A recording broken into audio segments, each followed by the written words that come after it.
Hey guys, welcome to Rebuilding the Beast. I'm your host, Bessa Zazili, NBA player turned podcast host. And on this show, I'm going to have a lot of my inspiring friends come on to share with you their rebuilding journeys. I hope you can take the tips from their lives and apply it to your life as well. Oh, and don't forget to hit subscribe, like, comment, share with a friend. All the things. All right, I'll see you guys soon. Wow. Okay. After all this time, we're finally here. Thank you for agreeing to do this interview. This is new. We got both our computers and we're making it work. I love it. And it's like my first interview in 2 years. So really? Yeah, thank you for making the space for me. Yeah. I haven't done this in a while, so I might be a little rusty. I feel honored. Thank you for inviting me to your home. Oh my goodness. Thank Here you in Encinitas. There's a lot of stuff I really want to get into. But first of all, how you doing? 2 years. Why you took 2 years off?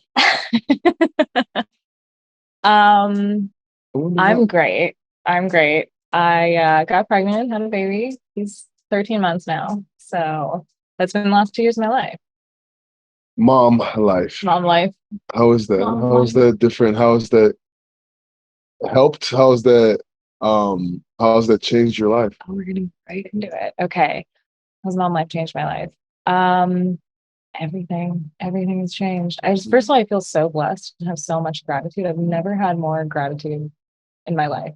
I just feel like so every day, every moment of every day is such a blessing. I think having a kid really brings you into an awareness of your true self and really what your purpose is, right? You think your purpose is, I'm going to do X, Y, and Z. I'm going to write this and such book. I'm going to get this such thing. I'm going to, make such amount of money. And then you have a child and you're like, oh no, my entire life's purpose is to take care of and raise this human being into, a good citizen, a good person, a kind soul, and keep their innocence for as long as I can. And that's a completely different thing than, oh, my purpose is to write a book, right? Which is, it's not that it seems silly. Obviously, I'm going to keep doing those things, but it's definitely a different perspective. I have one request, actually. I would love to use your phone to record the audio. Oh, yeah. Just to make sure that, so I don't ask you to do enunciation or in theater. Yeah. Do you want to take video or you want to voice? Voice record. Got it. Right here, actually. So we can hear the smooth, sultry voice of yours. Thank you. Yours too. Thank you. This is the coarse, hungover voice from a party, from a bachelor party weekend. Yeah. Younger brother is getting married. Patrick, right? So that's my youngest brother. Okay. The one right before him is getting married, Chuck. Wait, how are you Festus and they're Patrick and Chuck? I'm junior. My dad's Festus as well. I'm the first. God. The one after me is Ike. The first son, or just first son. or the first child? Both first son and first child. No pressure. Actually, you know what? There is no pressure. Like as a first son, it's weird. People ask me that all the time. Did you feel like this pressure to be something for your younger siblings?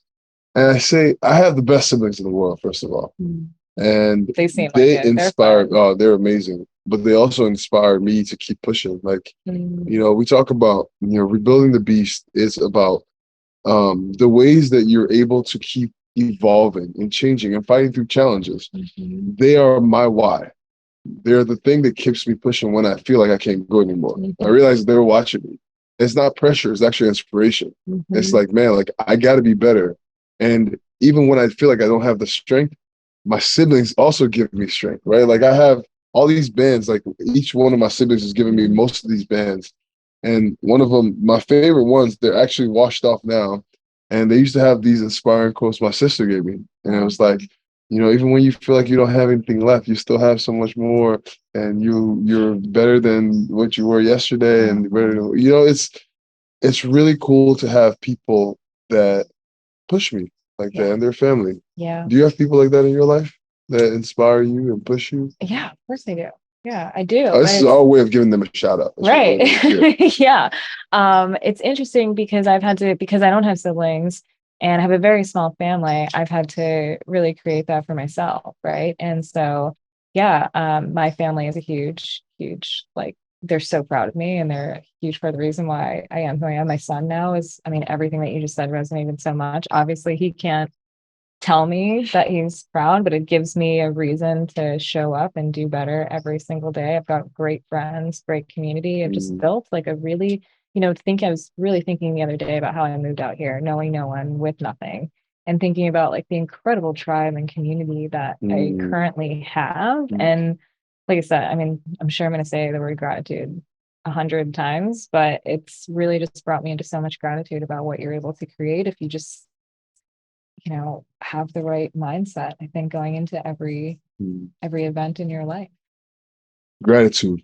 I always have this point because my birthday is coming up in a few weeks. Oh my goodness. I get to a birthday. point. Thank you. When is it? The 21st. Oh.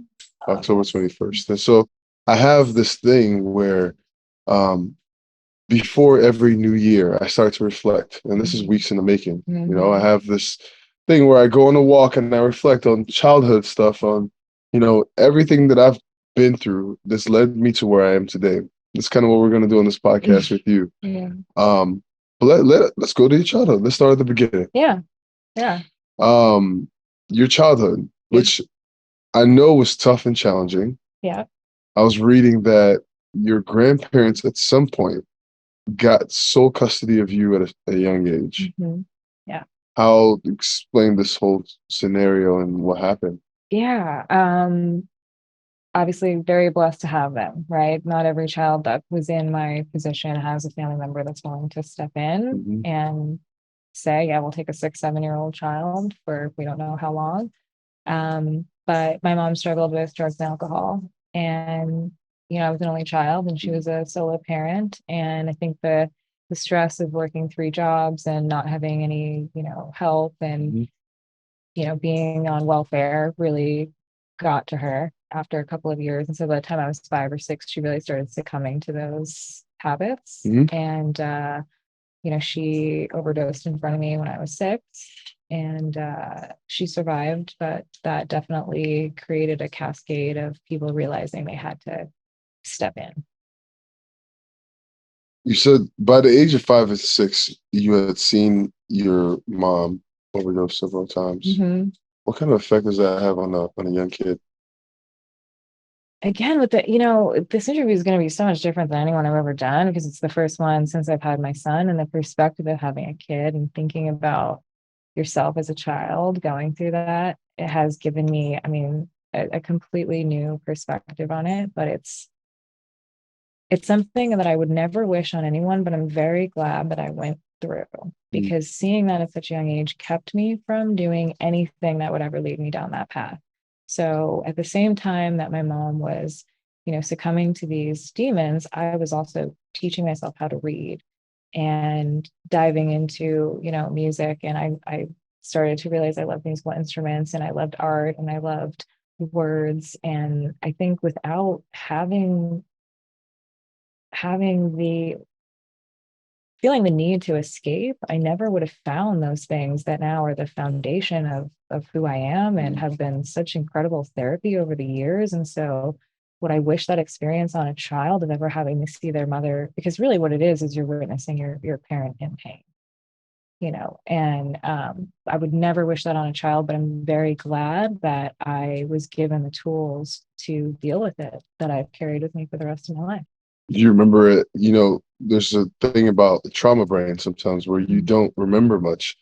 For you, do you remember it vividly, or did you block it out? Oh, I remember everything. Yeah, I could tell you, I moved out of my house I shared with my mom growing up when I was 6, and I could tell you every inch of that place. Every single, I've had friends tell me they feel like they've been there because I can describe it to a T. Did you ever feel angry? Oh, angry with your parents for not providing that, happy, healthy childhood, healthy childhood in quotes.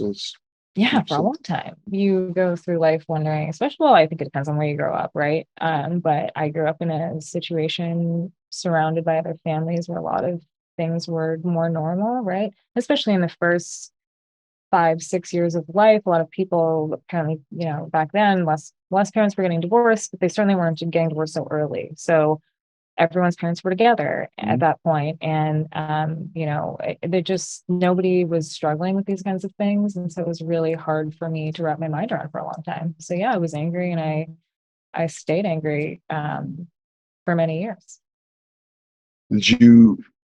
Well, you said you stayed angry, and so that means that you were able to forgive them at some point, or were you able to forgive them? Oh, yeah, forgiveness work is so important. I started the same year that my grandparents got custody of me. I started therapy, so it's not like I magically came up with all of these solutions. But my therapist, even then, focused very much on forgiveness work, very much on how do we get my mother safely back in my life.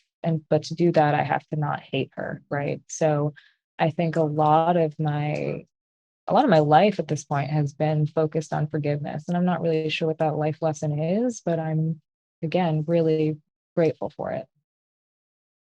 Okay, so a lot of this podcast is about telling your story. And the mantra for the podcast is that you'll tell the story of what you overcame, and that will be someone else's survival guide. The idea is there's somebody who's going through the same things you went through at that point.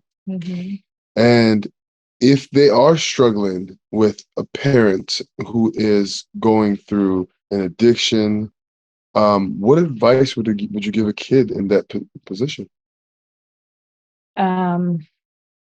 Honestly, hope, faith,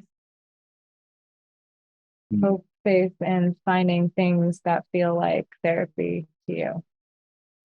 I feel like what really helped me as a child was, thank you, listening to Tony Robbins' cassettes, watching Oprah when I came home from school, realizing other people were also going through the same thing, and that if they could overcome them, I could definitely overcome them, which is part of why I share my story now.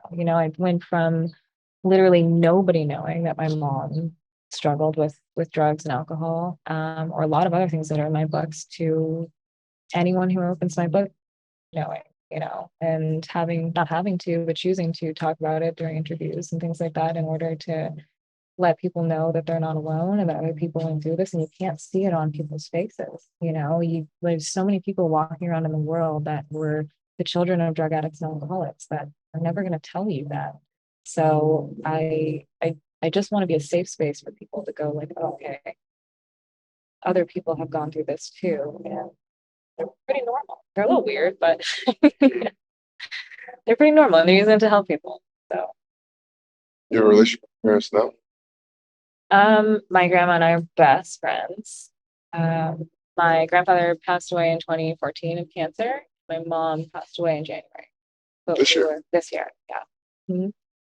But we were very close. I talked to her on the phone a couple of days before she passed away, and it was natural. It wasn't due to anything she struggled with. But again, it was sudden, and my son was 4 months old, and so that was tough. Yeah. I'm sorry to hear that. It's okay. She's able to help me now in such a different way. I think when you struggle with that and you're in you're in so much pain, there's really only so much you can do, no matter how much you love someone. But once you make that transition, there's no boundary to how you can help and show up for your loved ones. So I feel that very much. Grief and loss. I'm just gonna go right there. Yes. Yeah. Absolutely.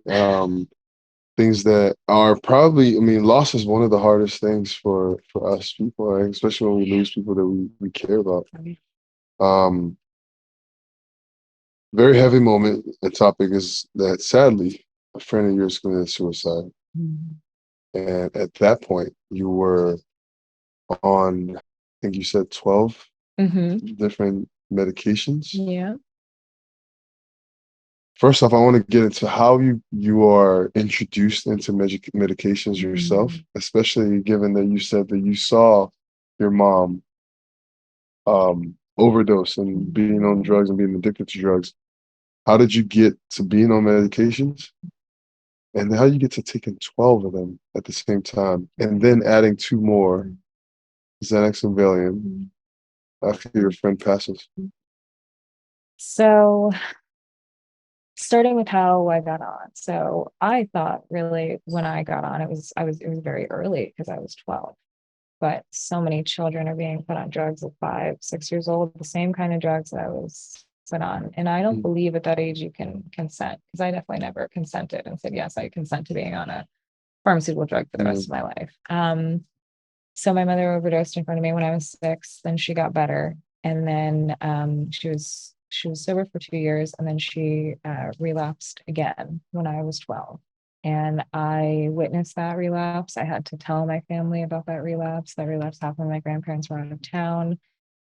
And I think at that point, my grandparents got really scared because I got very depressed because my mom went off to rehab. She went to like an inpatient program and I didn't see her.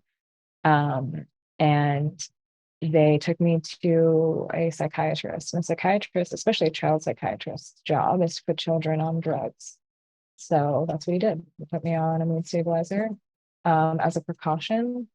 And then a couple of months later, I got put on an ADD medication. And then a couple of months after that, I got put on anti-anxiety medication and then fibromyalgia medication. And then I got diagnosed with arthritis and put on something for that. I mean, by the time I was out of high school, I was already on.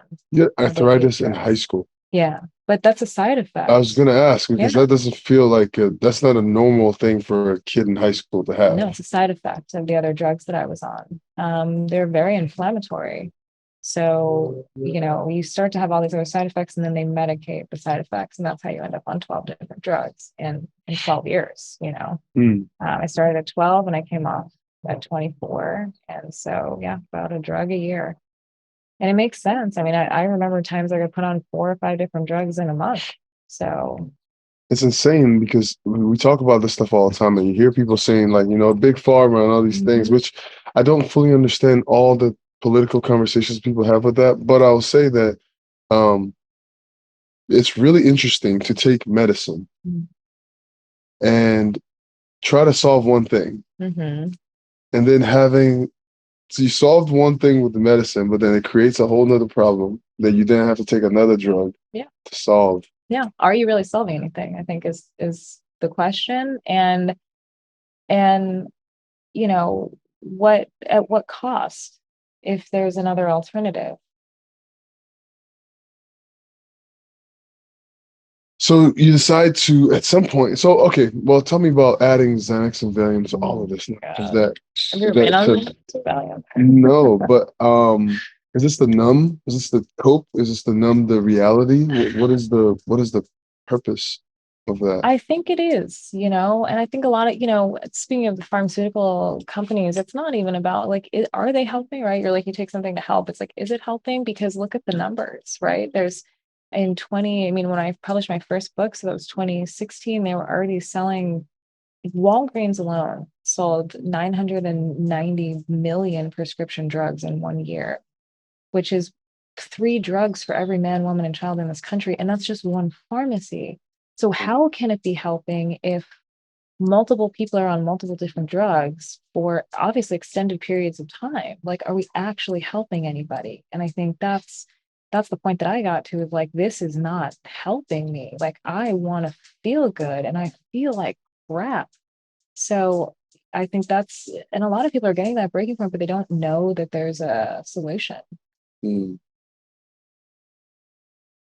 Okay. Hold on. I'm getting I'm sorry.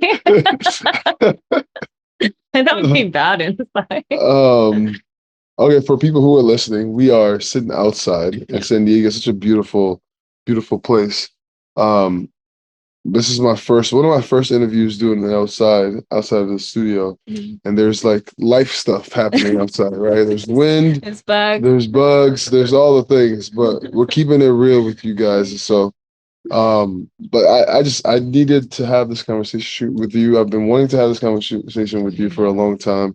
And I'm just really excited that we finally get to talk about this stuff because I've had to read. I followed you on social media for a while. I've seen your journey from the way that you share it. And now I'm excited to ask the questions that, I've been curious about. Like, how do you get through this stuff? How do you finally decide, I'm just going to quit cold turkey? Especially because, like, as somebody, I remember I had surgery a few years ago. This is a few years ago, being like 10 years ago, my first surgery. And when I did this, I remember they put me on, I can't remember what the drug is right now. It was to numb the pain. And it was great because I felt great. Mhm. But then I remember trying to get off of this medicine. And then I understood what an addict deals with because everything was painful. I was nauseous when I tried to get off this drug. The Oh, yeah. world was spinning. Yeah. In the middle of the night, I'd wake up and it was like cold sweats. Mhm. And I was like, wow, like I'm really jonesing right now. I know what it feels like to have withdrawals. Yeah. And this doesn't feel good. No. And eventually I start like, I was tapering. I would take the medicine and I would feel a whole lot better again. I'm like, oh my God, yeah, it feels so good. And then I'll try to cut off again. And then I start going through this. So I had to wean off gradually. Hmm. You did the opposite. You just cut cold turkey. First of all, tell me why you cut cold turkey. And then tell me what that looked like, how that felt, because it sounds painful. I'm a glutton for punishment. Oh, I I didn't realize what I was doing. When you come off cold turkey, yes, you get those things happen in a day, but some of it takes a week, some of it, like so it took a while for the symptoms for me to really end up and realize, oh my God, I'm in bed, like I'm gonna throw up every day, and then go from throwing up once a day to 5 times a day to 10 times a day to like laying in bed with Rayleigh, my dog that you met. She's 13, so she's been through all this with me, like laying in bed with her, just being like, I don't like this is the only thing that's real right now is Rayleigh and a garbage can next to my bed and water, like for days. And it was tough. And every doctor told me I couldn't do it. I was going to die. And I could have died many times. So obviously that's part of what I educate people on is like, do not do this. This was the most dangerous thing I've ever done. I could have died and I should have died, honestly. So they were right about that. But their solution to you shouldn't come off this because you can die is don't come off this at all. Stay on this for the rest of your life. And I always even knew like one of the things my psychiatrist had told me when I was a teenager was if I ever get pregnant, I'm going to have to come off all these drugs. And I was like, so it's possible to come off. So you're telling me simultaneously that I have to stay on this for the rest of my life, unless I get pregnant, and then I can come off for 9 months. But then I have to go right back on. So that was always like a weird loophole to me of like, and also, okay, so it's safe for me, but it's not safe for me if I'm pregnant, or it's not safe for a fetus, or it's not safe for like what part of this, and then also then how is it safe for me? It just never really made a lot of sense to me. And those were part of the things I started questioning when I came off is how does this stuff work? And they just came out with a study about SSRIs that basically says they do not work.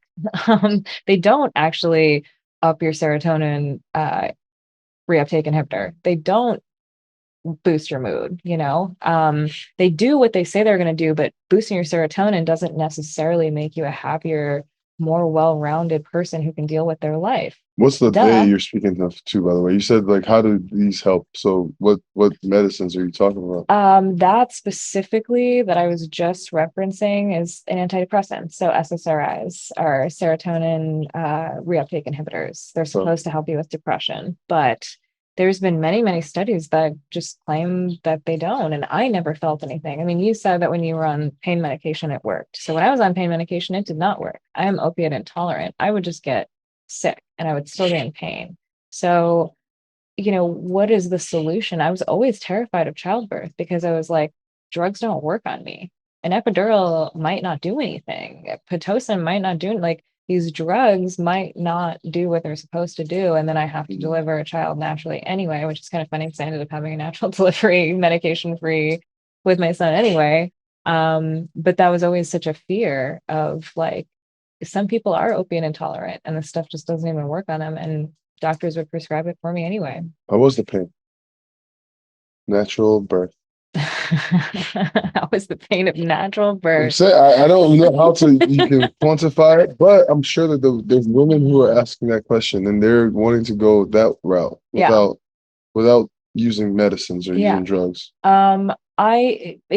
It's not fair for me to tell people because I had back labor. So a baby is supposed to be born not with their head crushing your spine, with their face down, but my son was born with his face up. So the entire time I was in labor, his head was crushing my spine. So most women who have back labor and try to do it naturally do end up getting an epidural, because it felt like there was a bowling ball crushing my spine. Wow. But I did everything naturally. There were moments where there was no pain at all, right? During contractions, there's a lot of pain. But it would allow me to work with my body in a way that I cannot imagine if I was not allowed to move around freely again, in and out of a tub, sit, stand anywhere I want, scream at the top of my lungs, like throw things. I mean, the birthing center is great. They let you do whatever you need to do to get the baby out. If I wasn't allowed to do those things, I don't know how I would have delivered a baby. Like on my back, hooked up to a bunch of machines, and not being able to feel anything does not, it makes no sense to me. I will never go that route if I can help it, obviously. Okay, that was a kind of a sidebar, so I want to get back Tangent. into you. Yeah, it was a tangent. I want to go back into your story, Yeah. because where we were was, you lost a friend in 2011. Mm-hmm. At Yeah. this point, you're 4. 24 at this Mhm. point. Tell me about life for you at this point. Mhm. So I was working a 9 to 5 job, but it was like 7 a.m. to 7:30 p.m. As a scientist analyzing asbestos samples for New York City public schools. I worked, 12, 14 hours a day. I hardly saw Rayleigh when she was a puppy. Um, and I was indoors all day, and I was by myself all day. I was the only one that worked. It was a very small lab. I was the only one that did my job. So I was in a room by myself all day, and I watched an entire summer go by, and I was like, I cannot do this. I can't do this. I showed up to work the day after I lost my best friend to suicide, and they were like, "What are you doing here?" And I was like, "I have to come to work. I have to do something. I can't just be home, right? Like, what am I going to do at home?" So I did use work as a little bit of an escape, but I was also at the same time, when I came off my medication, I was really exploring a lot of things. That's what led me to meditation. That's what led me to finding so many of the books and gurus and wonderful people that are now friends in my life. And that's what led me to the natural remedies that I ended up replacing all the pharmaceutical drugs with. So I used the time, and that's what made me realize that I wanted to get back into making music and being creative. And that, yes, I loved science, but the idea of working the rest of my life in a cold, dark lab, not enjoying the sun, was not my idea of the next 60 years. So you start your creative endeavors, Yeah. which have really paid off for you, because now Yeah. you're living off your creative endeavors For and sure. you're not working the 9 to 5 anymore. Not for the last 12 years. Um, but tell me about um tell me about how quitting culture affected you mentally and physically. And I guess my next question after that is, maybe the question before that is, how were you able to deal with the loss? Mhm. The thing that also led you to quit culture. So how I was able to deal with the loss, I think, was like, I think that's what inspired me to dive back into music, why I would take time to paint and hang out with more creative people and go to shows and write and just do things that felt like the therapy that I'd known all along, right? Because without that, there was like a trio of us, and I'm friends with her again now, but the other friend would not speak with me after, because I was really depressive. I don't blame her. I told her years later that I do not blame you for taking a few steps back during that time, because for the few weeks after, especially before I came off my medication, I was a fucking mess. I was a mess. I was on 14 drugs, just What's that walking look around like? like a zombie. I mean, I'm embarrassed of that person because she's dead inside. I mean, how can you take that many drugs? And I'm talking like 14 different prescription bottles, but some of them you're taking 2 or 3 or 4 pills. So how are you ingesting 20 something pills in a day? And like there was no light in my eyes, there was no like light in my skin, there was no, nothing about me was healthy or warm or inviting. It was just a mess. I was just a mess. I love people telling their story like that because I feel like when you are, because we can see you now, but we don't understand what you've been through. Mhm. Like I always say that I don't regret anything because I wouldn't be who I am today because I had to go through these steps to sometimes learn. I had to go through these steps to feel this pain, to make the changes I needed to make. Yep. And it's a hard realization. It's a hard thing to think, oh, man, like I needed that pain, but sometimes you do. And Yep. life brings it for you. Um, People rarely change unless they have to, but everyone's rock bottom is different, right? So if you're smart enough to change before you have to, I think you're really you're winning at life already. we've had several guests on the podcast who have dealt with suicide, Mhm. either failed attempt by them on themselves Mhm. or a friend. You've had both in Yep. your life. Yep. How have you been able to move forward from both situations to mentally accept? And now you're really like moving forward in the world. You have a kid. You have a lot of things that are going well for you. But at one point, you didn't feel that way. Oh yeah. What was the turning point for you? When my suicide attempt failed, I realized that I didn't actually want to die. I really wanted to live. Wow, tell me about that. Yeah, I got so close that it scared me. And I still have scars. It's been 12 years and I still have the scars when I cried. And I will probably have them for the rest of my life. I got so close and I realized, oh my God, I didn't actually want to die. I really want to live. It's going to be a lot of hard work, but this has already been a lot of hard work. Being on 14 drugs is a lot of hard work. Mm. You know, working a job you hate is a lot of hard work. Having people in your life that are toxic is a lot of hard work. And I'd rather do hard work that's going to pay off than hard work that's going to leave me in the same place in 10 years because I'm not going to be here. I mean, my kidneys were shutting down. I was in the hospital all the time. Like I knew I couldn't continue the way I was continuing. And when I came off my drugs, the goal was never, at that point, was not to never go on them again. The goal was to see what I needed and what I didn't, right? Because I still am in this mentality of like, I need some of these things. And then I just slowly started realizing that I actually don't. Mm. And that was a really beautiful, powerful moment. By the way, thank you for being so vulnerable with your story. Mm. That's not an easy thing for people to share. Do you feel like when you go back in time, like when you're having these conversations, you're going back and you're reliving it, is it like, do you feel like, damn, I am a beast? Because I know what I'm feeling listening to your story. Yeah, I do. Or is it hard No. reliving these moments? No, I feel really fucking powerful. I feel good. I feel like a warrior. Mm. I do. I feel like a warrior. Like when I really think about everything that I've been through, I'm like, I just feel uniquely prepared for this. I feel like God uniquely prepared me for this life, and everything that I've gone through has such a greater purpose Yeah. that I like telling this stuff is like, wow, that was my life. That was me. You know, I remember being so hopeless. And so to contrast that in the same life, like it's beautiful. It's just so beautiful because it just makes me realize that anything is possible for anybody.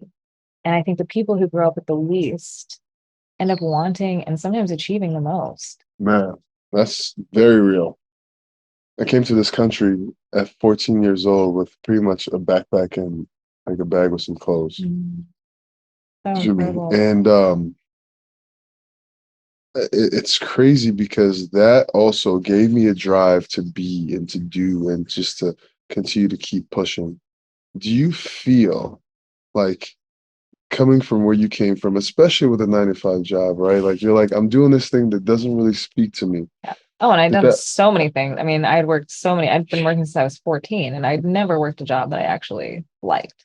I kind of hated everything. And I was like, oh gosh, like I've tried a little bit of everything and I hate all of it, but I really just hated working for somebody else, you know? So Tell me about the journey to discovering this thing that you do now, which is You know, you're a creative, right? Yeah. You write music, you perform music, you are a speaker, you wrote a book, Yeah. Wrote 2 books. you wrote 2 books. You had a blog that had millions of followers. Yeah. Um, tell me about the road to becoming a creative. I think it's just one step at a time, right? It's like I did not have this vision. I just had all of these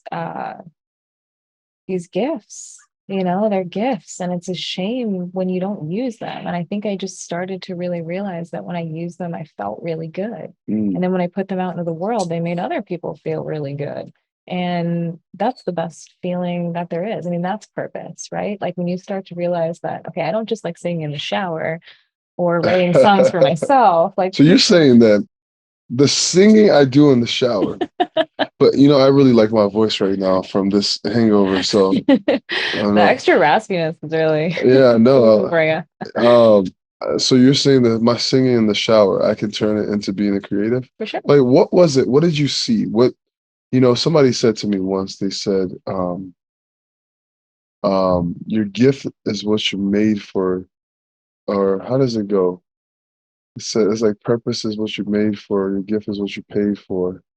I forget how that goes, but it was this idea that your gift is also the thing that you do with the least amount of effort. Yeah, it's effortless. Yeah. What was your gift that you saw and you felt like I could pursue passion, I could pursue something with this? What was the gift that you saw? Honestly, music was probably the first one at the youngest age of when people started seeing something in me and going like, oh, wow, you're really young to be this good. So when you get older, you're probably going to be like really good. Like you should keep doing this. But art and writing, I think the same thing. I think it all kind of came into my life at a similar time. And so people even always ask me when I was young, like, if you could choose one thing, what would it's like, I love all of them. It would be very hard for me to give up anything because again, it just feels like parts of who I am and part of what I was put here to do. And so to just hang up a part of what you were put here to do just doesn't feel natural, right? Sorry. This is gonna be the most gangster podcast in the history of the world. I'm just gonna keep rolling. Do it. Winners. I've just been really excited to have this conversation with Tara. So whatever way we can make it happen, I don't care what it is. All right. You guys are just getting to hear the game. And that's all that really matters about this right now. It's true. So you start off on this journey to become a creative. Yeah. What's the first step? What was your first thing that you put out that you're like, okay, I really like what I'm doing here? I started jamming out with people in like my circle that also made music. I started just going to, there's like 2 music studios on Long Island. I would just go there on the weekends and just hang out and, when people were jamming and wait for somebody to hand me a microphone. And I think once people started handing me a microphone and realizing, oh shit, she can sketch, she can improvise, she can just like take, 2 beats or a bass note or whatever and just go with that. I think people were excited to work with me. People started just, when I would get into a room, people would turn their phones on or their laptops would come out and start recording stuff. And it was a good feeling of like, people are excited that I'm here. And same thing with art and writing. I started to journal again and write again and read a lot. And that felt like home. Right. Yeah. Like something I could share with people that they were going to like. And so, I write my own music too. So I think when I started to make original music and record some things and people liked it, it was just a really good feeling. I hadn't done that since college and it felt like I had a lot to say. So you're doing these sessions and then you're like, I have this dream that I'm gonna do this, and then you go quit your job. Yeah. That's how it goes? Yes. I decided I was gonna move to LA.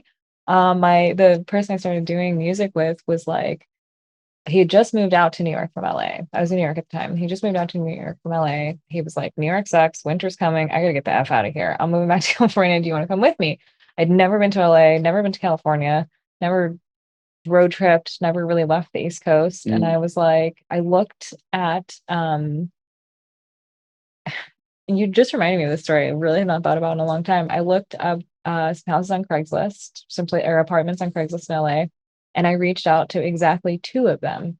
And I heard back from one, And we had scheduled a time to talk on the phone. And before we talk on the phone, she's like, "Oh, can you send me a picture of you and your dog?" Because I told her I had a dog. She's like, "I just want to send it to the landlord to let him know like what you look like."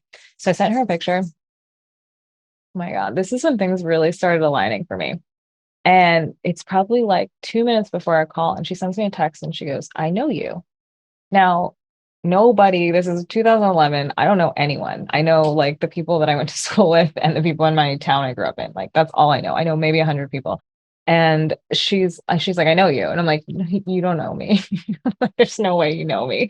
And I don't know anyone who lives in LA. I know nobody who lives there, and you live there. So there's no way you know me. So she calls me 5 minutes later and she goes, "I just got off the phone with your cousin. We all did dance together growing up. I recognized you immediately. You look exactly the same. I sent your cousin the photo. She told me it was you. We just talked on the phone about how weird it is. Do you want to take my place in LA?" Wow. And I was like, "What?" So I feel like that was the first time God intervened because I had never done anything like this before. And like, it was like I got approval from my family before I even told them because then my cousin was like, "Oh my God, you're moving to LA?" And I was like, I literally emailed two people, and I guess one of them is one of your good friends. I actually saw her at my cousin's wedding like 2 years ago. She's like, Wow. "You're the one that took my place." And so I ended up moving to LA and taking her place. And I lived there. I slept on her air mattress that she left me for 2 years. So wow. Yeah. So okay, here's one thing I realized about like synchronicity and just I always feel like it's a wink And that was the from big the universe, God, whatever universal nod. people Yeah. believe in. I always feel like it's a wink where it's like you're on the right path. Yes. That Did was you my take it as first. that? Yes. Oh, yeah. That was, I mean, I got chills. Like, that was the first time. And I was already doing kind of self work at this point and meditating a little bit and diving into like autobiography of a yogi and Kundalini yoga, and things like that. And it felt like, okay, this is like the universe talking back. And my family was instantly like, "Oh, I guess you're moving to LA. Cool. When are you going?" Like they were excited. And when I thought about it, they're immigrants, right? My grandparents are immigrants. My mom was an immigrant as well. And so who are they to say you can't move 3,000 miles away? They moved here from Ireland. So So bridge the gap for me from you coming to LA, yeah. moving kind of feels like on a whim. Yeah, totally on a whim.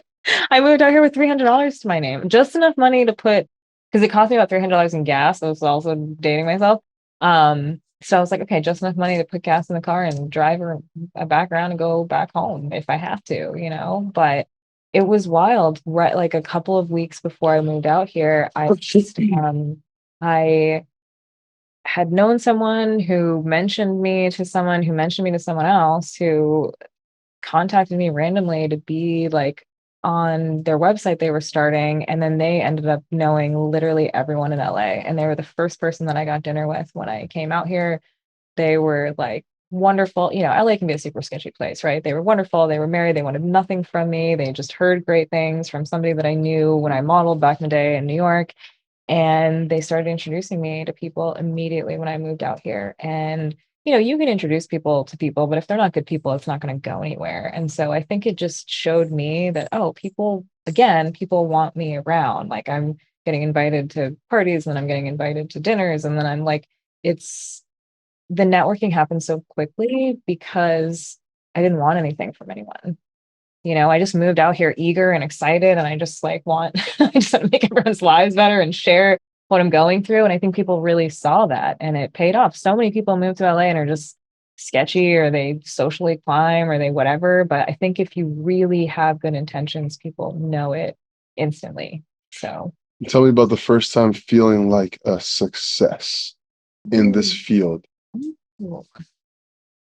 That's so interesting because like success to me now is so different. But I think the first time I really felt like a success was when I moved to LA, and there were times where I could wake up and just like I had random odd jobs, but it wasn't like the 9 to 5 grind. Like I could wake up, I could like put headphones in, I could walk around my neighborhood. It was sunny outside. I was wearing sandals in February. Like it just felt like I had real wealth and freedom, even though I only had a couple of hundred or maybe like $2,000 in my bank account, right? So That was the first time I felt successful. It was like, damn, I made it. I'm like out here, there's palm trees, it's warm, it's nice. I'm like living my dream. And then I think I carried that feeling into getting more opportunities. So like within the first year that I moved there, I got a residency at the House of Blues. And that really, I would play there every Wednesday, but I would have to hustle tickets every Saturday, Sunday, Monday, Tuesday,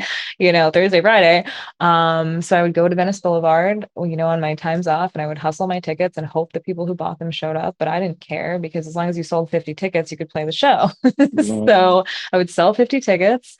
I would give them the money. I would hope some of the people who bought the tickets showed up, and some of them did. And then I you start creating this crowd of people who show up to your shows. And that was the first time I was like, oh, okay, this is what it's like to like do this grind and then be seen and feel like, this is what you were put here to do. You're very multifaceted. Yeah. Because that's one side of it. I kept saying artist. Yeah. Or creative rather, because that's one side of being a creative. Mm-hmm. And then you go into the blog space. Yeah. And then you create this company. Yeah. Genetix. Yeah. Take me through that journey as well. When does that come in? So I've actually had a blog since 2001. Wow.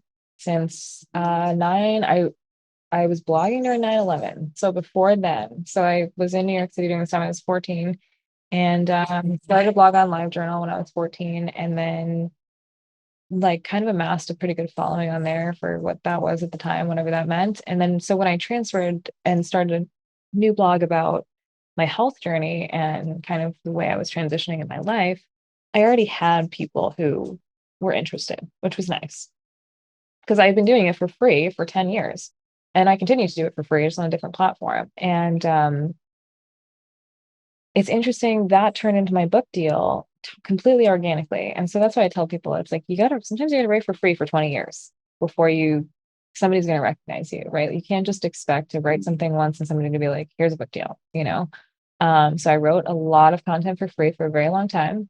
And I was, again, very vulnerable. Even one of the last posts that I wrote before I got my book deal was how I was taking a break because my dad had just passed from cancer, my grandfather who adopted me. And so I was like on hiatus, and I had gone out 6 months after his funeral back to New York for the first time. And another one of these winks from the universe, right? I was processing through a lot. I had been back there without him. I mean, you go there. I went there when he was in hospice and I was there for the funeral, but I hadn't really experienced my hometown this is me experiencing my hometown for the first time really without him. And everything was triggering, like going to the grocery store, smelling the pizza as I walked, like everything was a trigger. And I got back to my hotel room and I opened up my laptop and I got an email from my publishing company asking if I'd ever thought about writing a book before. And the publishing company was Simon and Schuster, which was like my dream since I was a kid. They were like the only publishing company I ever wanted to be with. And they offered me a book deal if I could write a book in 3 months. So I wrote my first book in 3 months, all of it, all 400 pages. Jeez. Yeah. What's the title of the book? Cured by Nature. Yeah. Yeah. Author now. Yeah. Yes. And so from there, what happens with your... So the book takes 2 years for the book to come out, right? You get a book deal. It takes about 2 years from when you get the book deal and start writing the book for them to edit it and put it out. So I continued to blog. I continued to make a lot of free content. I continued to make music. And I was like acting, modeling, just again, still doing like random side jobs. But through the blog, I would do these DIYs, right? And one of the first DIYs I did that really started getting some attention was for this natural breast enhancement oil that I had invented for myself. And I shared before and after photos. And it was a long post. I mean, about my thoughts before I started and whatever. And it had the DIY in there of how someone else could make the oil. And I started getting emails from women saying that it worked for them too. And that they were amazed. And that if I made it into a product, they would absolutely buy it because, some of them were like, I tried it and I think I didn't do it right, which I still get because we're relaunching the company right now. I still have women that are like, I'm trying to make my own. It's not working. Please, please. So that's also what made me realize that oh, I could just make this for people and sell it to them. So I saved all those emails in a folder, and then, I emailed all those people back asking if they would buy the product and what ingredients they'd be comfortable with and a price point. And that's how our flagship product, the enhancement oil, was invented. And I sent it to all those people. We had a lot of people buy when we just from me emailing them back. And I was like, I think I kind of have something here. So that's what inspired me to start taking the company really seriously once I started selling products, obviously. And we've just really grown from there. I mean, we have thousands of testimonials at this point. Like, I've hundreds and hundreds of before and after pictures, and it's just so incredible to see, especially now that, I think the top plastic surgery right now under implants is explants. So a lot of people are taking their implants out and they don't know that they have an alternative solution, right? Or so many people have come to me and said, I never would have gotten implants to begin with if I knew that this existed. So I think, to me, it's like the education of just knowing you have a choice. Hey, if you want to look like you have gotten breast augmentation, then go that route. Absolutely. Because this is not going to make you look like that. But it will do the things that most people get breast augmentation for, which is plumping, firming, and enlarging, and just feeling like they're more full and they're lifted. So I always tell people, try this first. I mean, you're talking about spending $10,000 on surgery versus $65 with a product that has a 90-day money back guarantee. I mean, that's the other thing too. I tell people the guarantee is very important for me because I want people to know that if they don't feel like it works, they can send it back to us. And if we got sent back every product we sent out, we wouldn't have a company. So obviously it works. And I give people 3 months to see that it works, not a month, not 2 months. Like, I want you to take 3 months and really give yourself the opportunity to see this work on you. And not psych yourself out that, oh my God, it's almost a month and do I return? Like, no, just chill. And if it's 95 days or 100 days and you email us and go like, am I doing something wrong? We're happy to help you or send you more. I'd rather send someone another bottle than have them return a bottle, and say like, hey, maybe you just didn't stick to the ritual in the way that it works for your particular body. So you've gone from someone who's blogging about her own health journey to now someone people trust, right? Because you go from exploring your journey, and you're telling people all these things that's happening with you, and then now they trust you in the health and wellness space. Mm-hmm. I guess my question is, a lot of times when we start off on the journey, right? Like, we want to be the master of this thing, but you don't understand how your own personal journey and the challenges that you face. And this is kind of the point of this podcast. Mm-hmm. Your journey can lead you to your destiny, whatever it is, right? Like, we don't, our journeys are not all the same, right? And the person who is another person who is in the health and wellness space probably didn't have the same journey as yours, but yours was effective for you in the way that you handled it. What would you have as an advice for people who are wanting to follow in your footsteps, creating a company? In creating a company, based on their own health journey or just in general? Based on your own health journey or both. I would say, well, obviously it's helpful to have your own personal experience when you're creating a company. I honestly don't know if I would have one without the personal experience behind it. It's like the purpose behind it of, listen, I know what I'm talking about. I've been through all these things. Every single product that I put out there, I've invented for myself first, right? Every single thing I would suggest you to take as a supplement, if you want to go that route, I've used on myself for years. So I think, I don't, and what's actually like a little bit of a disconnect for me about doctors is that, they prescribe stuff all the time they've never used. So I would rather go to an authority that said, hey, I've taken this stuff and this is how it is. Or if you could talk to a patient that's taken a medication, I would much rather speak to a patient that's taken a medication than a doctor about what that medication can or cannot do. And I think most people are realizing that, okay, their authority is in different areas because they went through things, not just because they studied them. I mean, there's two ways to learn, right? There's observation and there's just going through it. And I think going through it is often harder, but like much more trustworthy way to really put your expertise out there. I can read all the books I want, but I love the idea that I can tell you what it feels like to take valerian instead of Valium and wake up not feeling crappy and hungover and out of it. So you wrote 2 books. Yes. Cured by Nature and Wild Habits. Yeah. You want to tell me about any other projects that you have where you're working on? Because you also founded an organic skincare line, Genetix. Right. Yep. So tell us a bit about your latest project and what you're most proud of. I'm really excited about where Genetix is going. So we started a mom line and a baby line that we're launching with the relaunch of the company.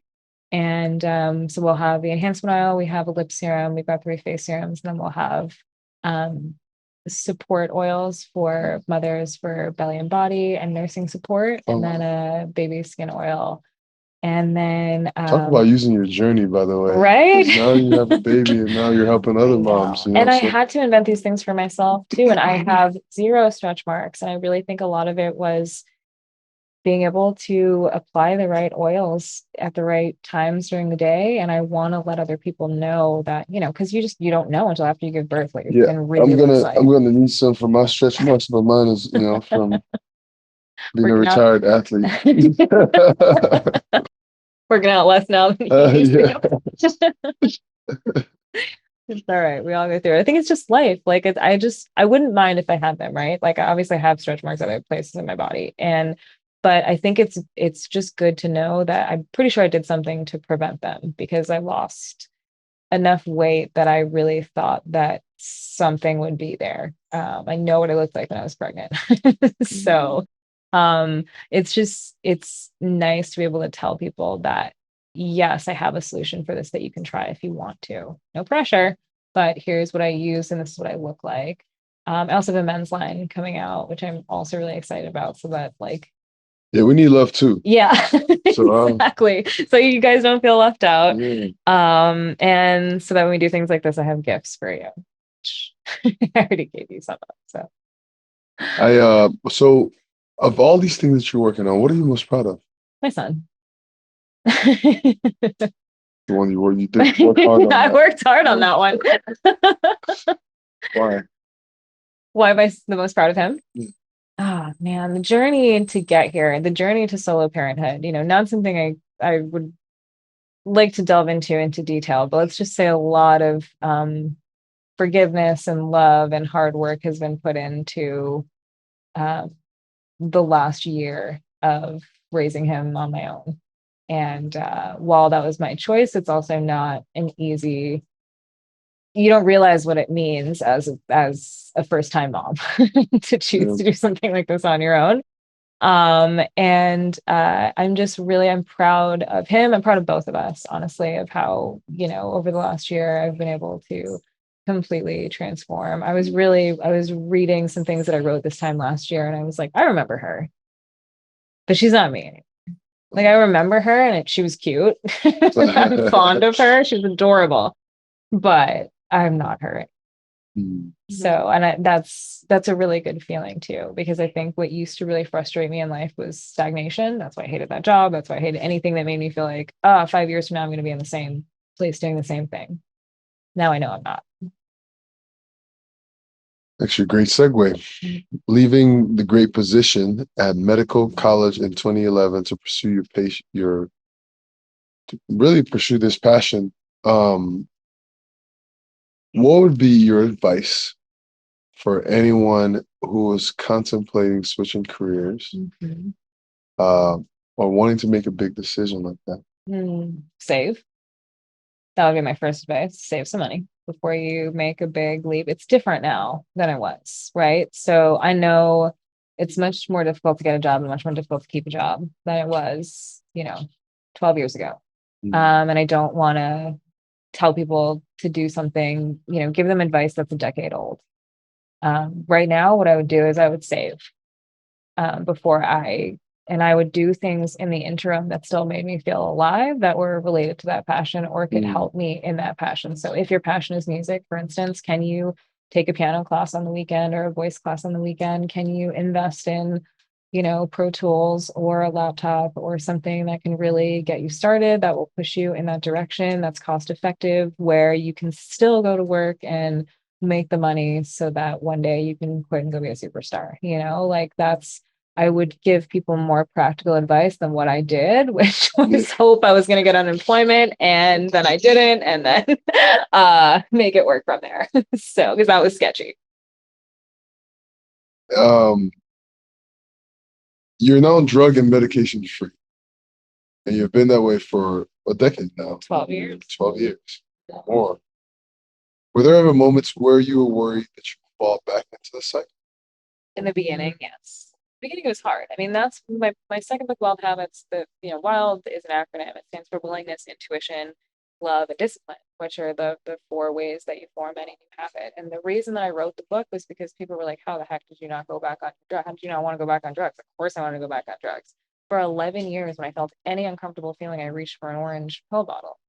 You think that just changes overnight? Of course I went and thought about it so many times. I mean, I talked in my first book too about really the last time that I stopped was because I emptied a bunch of pills into my hand and I was about to take them after weeks of withdrawal. I was like, I know this will stop if I just take Lamictal, which was like one of the gnarliest other than the opiates and the Valium and Xanax, one of the gnarliest withdrawals. And I was about to take them and I was like, no, I'm not going back to step 1. I mean, that's step 1. That's going from like step 80 back to step 1. And that was the last time I ever thought about it, ever. It was not. My doula said to me when I was going to give, when we were leading up to birth, my son was 16 days late. So this was like a month before he was born. We thought he was coming a little earlier. But she's like, okay, at what point do you what is our code word for, no, I got to get you to the hospital. You want an epidural. Like, you can't deal with the pain anymore. And I was like, there's no part of my brain that's going to ever tell you that I'm going to go to the hospital and get an epidural. There's no code word. There's no part of my brain that's ever going to go there because I'm so untrained at this point to think that that's what's going to solve it. You ever think that medication for certain cases or people can be the right way, the right decision? Absolutely. No, I don't hate medication. I think obviously we're an over medicated country. That's not arguable. But I think that, obviously medication is important, right? Like antibiotics. I mean, I literally would not be alive. Most of us probably wouldn't be alive without some sort of antibiotic, having taken that within our lifetime, right? It's so important. But I think, first of all, before we take any medication, are we addressing the root cause of what's really going on? So is it necessary, really? But yes, of course, medication saves lives every single day. I'm grateful for surgeons. I'm grateful for doctors. I'm grateful for pharmaceuticals and pharmacies, right? The access to pharmaceutical medication within minutes is amazing. But I think also the fact that same pharmacy has, an entire section of supplements should not be overlooked. You are an absolute beast. I have to tell you that. Thank you. Fully received, especially coming from you. Thank you. Thank you. There's so much more I feel like we could talk about. There's so many different aspects of your life. And we'll do that on another podcast. But for now, my final question is always the same in every show. It is, if you could talk to young Tara, especially now that you are, you've run websites and blogs and you've started businesses and you are a musical artist and you have a son. And you wanted to talk to young Tara who saw her mom overdose or was in a custody battle with her grandparents or was on all these medications as a young kid. What do you say to her? It is so wild that this is the question you're asking me, because last night when I meditated, this is exactly what I did. I went back to myself at that age and I spoke to her. Like, I literally just felt like I had an out of body experience that you asked me this question, because last night before I went to bed, this is exactly what I did. And I hugged myself. I gave myself a huge hug and I just spoke to the younger version of me and told her all the things that I knew she needed to hear, which was that she's so strong and she's so loved and she's so powerful and she's gonna be okay. Like, I remember the fear that I had of, like, you have no control as a kid, right? And when you know that your parents are not really in control, like, it's very tough to feel like it's ever gonna be okay. And I know she needs to hear that it's gonna be okay. So I would give her a big hug and tell her how beautiful and wonderful and adorable and strong she is, and that it's gonna be okay. You're so strong. It's going to be okay. Yeah. This advice for everyone out there. Yeah. You are so strong. Yeah. Thank you so much for sharing your story, for inviting me to your home, for being patient with me today, because it took me a while to get here. I think it was perfect timing, actually. But I really appreciate this time, and I can't wait to have you on again. And we'll have you come to the studio. We'll have, conversations about, some of the journeys and some of the things you've had to deal with as someone who's a public figure and someone who has started multiple businesses. So happy to discuss that anytime. Yes, you're a beast. And Thank you so much for your time. Thank you so much, Beth. Really appreciate you.